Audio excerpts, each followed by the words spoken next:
Hey guys, coldbrew here. Welcome back to another video. Today we're playing Call of Dragons, which is the sponsor of today's video, and it's a game in development for 3 years now by the developers of the very popular game Rise of Kingdoms. This is a 4x strategy game where you have your own base, you expand it, you try to explore a very big map. Okay, very big map with a lot of resources which you try to exploit, and then you kind of try and find the enemies to exterminate, either PvE enemies or PvP enemies. There's so many different ways to play this game. There's a lot of strategy. I'll try to cover what I can in 10 minutes, but of course you gotta try it on your own. I'll have a link down in the description and comments of the video, so definitely check it out. You will definitely enjoy it as much as I have. I've been playing this for the last couple of days and I have definitely found a really solid game where I want to show to my audience. Okay, let's get started. This is my base right here, but this is not the only thing that you can do. There's 3 different factions within this game. There's the Wildberg, which you can see, this is my own base, the Wildberg faction, but there's other factions as well, the League of Order and the Spring Wardens. Those factions can also be something that you want to try later on. There's definitely freedom between what you choose. Each faction can have its own units and own buildings, and of course you can do different strategies with each faction, which you can change later on as I explain. This game does not feature just this. There's definitely big monsters where you can actually try and defeat. There's dragons in this game. There's behemoths where you try and fight them with your alliance and take control of the behemoths. Those are insane in terms of their power, and I can show you some clips of that, but it's definitely something that will take some time and a lot of strategy in order to explore it. So let's have a look at my own base. This is a level 10 base right here. It's a town actually, because I've managed to get to level 10 already in the couple of days that I've been playing. I have all my units trying to work hard in order to improve. I'm building my own units ready to attack, and I'll show you that in a little bit. But what I also want to show is the insane graphics that this game provides and the story behind it, because it's not just another game featuring fights between alliances and all that. There's a lot of story behind it, and that helps bring in a little bit of the fantasy aspect into you. You go through the story mode as well as you build your own base, and you improve each and every one of them. There's legendary units here, there's epic units, rare units. You can do a lot of summons for those, and the legendary units are not something hard to get. You get them every 10 or so summons. There's gear artifacts, as they call them in this game, where these have specific things that they do within the battlefield. For example, I've got Giant's Bone here, which does a big AoE attack as you use it. Here we have my other legendary unit, Garwood, which has its own artifact, Centaur Bow, which does a very strong AoE attack as you do it. But it's better I show you instead of just explaining to you. So let's get out of the base right here. We zoom out and look at how much back you can zoom out. This is a very, very big map, and I've only just scraped through the surface of it. Okay, as you look around the map, you see the small icons on the screen. Those are the behemoths. Okay, those are the things that you will try to conquer with your alliance and take control of those insane monsters. Let's go and have a look at the bear, which is the level 1 behemoth. This is the giant bear already controlled by a different alliance, but just have a look at this one. Once you have control over it, you get, improvements in like the gather speed and the alliance member limit and all that, and that even gets into deeper and deeper strategies. There's definitely room for that one. So back to my own clan, let me show you the artifacts that I just mentioned and their strength. I want to try and find an opponent, a PvE opponent, the Darkling Patrols, where if you find them and fight them, I can fight a level 12 one right now. I can actually get some experience, and that experience helps your own heroes get more levels, and by getting more levels they can unlock more talents.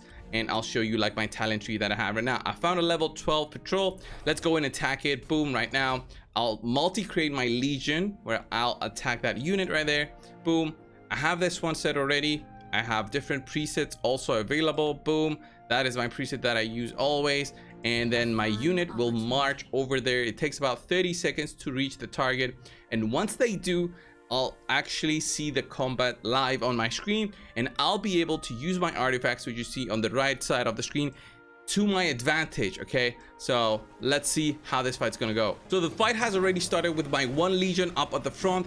I'm gonna be using, boom, my first artifact, which is that big slam over there on the enemies, and now my second artifact, I can use it for an AoE attack over on those darkling patrols and just take it down. You see, I've only taken a little bit of damage because I have a little bit more strength than this unit right now, but I'm also attacking with 2 legions instead of just the 1. That helps both of them level up, and this is the strategy I use to try and level up my own heroes, and then they're walking back to my base as they have just won the battle. There's a lot of artifacts available in the game: legendaries, epics, rares, uncommons. There's so many different ones that you can use to your own advantage that you need to understand on how each and every one is used before you go into battle. There's this one, the green finger cycle. This is very simple. It just does something for gathering. It doesn't do anything for battle, but it instantly gathers resources from a chosen resource point. There's this one, which is very cool. I've just unlocked this one, the cloak of stealth. Right, look at what this does. This actually grants you stealth, so you can go up behind your opponents and take advantage of that specific artifact in order to attack them or just go through them without having to worry about enemies attacking you just because you're passing through. You use the stealth mode right there and you actually grant 300 second long stealth, which is amazing to have for these different strategies. Talking about different strategies, there's a lot of things to consider while playing this game because of the terrain and how the terrain works. There's different mountains where you can use flying units to go over, or use your archers to take advantage of hitting your enemies from the top of the mountain down below.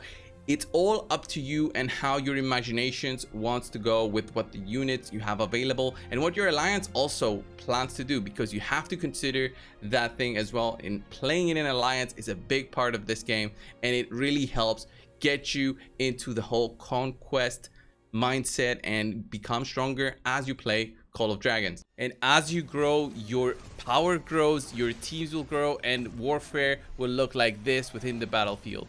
Now, the big thing about this game is that it features some things that other games might not have featured in the past, and this is like a no resource kind of healing where you can take that advantage of just on that fight over to the Darkling Patrol. Boom, I heal my units. That's totally for free by using these shaman huts, and then I can actually try to fully heal them up if I just click on here, resource healing, and I boom, just use a little bit of resources, and my units that got injured a little bit ago are actually fully healed. There's a lot of different strategies, and as you play the game, you gotta explore your options. There's the research trees right here, which you can go and get into the military tech improvements, the economy tech improvements, where each and every one of these does something different to benefit you, and your alliance can do the same thing. And you also have this very unique thing called the policies, where you enact policies and improve, let's say, your resource gathering right here. Or you can even do gem prospecting, which is the goal that I had as I was pushing through this part of the policies and the policies that I was enacting for my own base. And talking about the different story mode that this game provides, I've already done the story 1, 2, and 3 of this one, and there's story 4 for me to explore in a little bit. I don't want to show any spoilers, so I won't click on this one, but there's a lot more into what they've provided in the sense of getting you deep into what the story, the fantasy of the whole world that has been created for Call of Dragons. And there's illustrations right here. I've only unlocked 4%, but there's the different creatures within this game, and you can read through them right now as you go down, and you also get a little bit of a bonus as you click through them. Just an incentive for you to go here over and have a look at everything that the developers of this game have done for getting you into the fantasy world of Call of Dragons. Thank you all for watching this video so far.